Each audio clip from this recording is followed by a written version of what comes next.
வயநாடு பேரழிவை தேசிய பேரிடராக அறிவிக்காத மத்திய அரசை செய்தியாளர் சந்திப்பில் திமுக எம்பி கடுமையாக விமர்சித்துள்ளார்.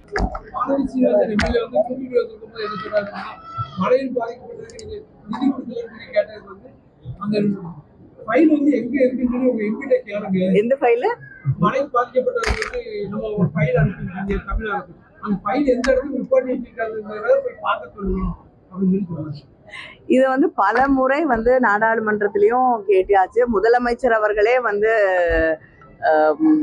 கோரிக்கையை பல கடிதங்கள் எழுதியிருக்காங்க. நானும் பல முறை துறை சார்ந்த அமைச்சர்களை சந்தித்து கேட்டுவிட்டேன். இதுக்கு பிறகு ஃபைலை நிறுத்தி வச்சிருக்கிறது யாருன்னு அவங்களுக்கே தெரியும். அதனால நிறுத்தி வச்சவங்க அதை விடுவிச்சாதான் பணம் வரும். என்னங்க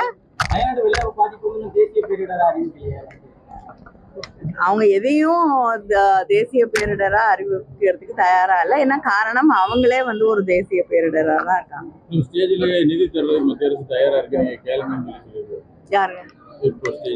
இல்லைங்க, அவர் REC நிதி தான் தரேன் இருக்காங்க.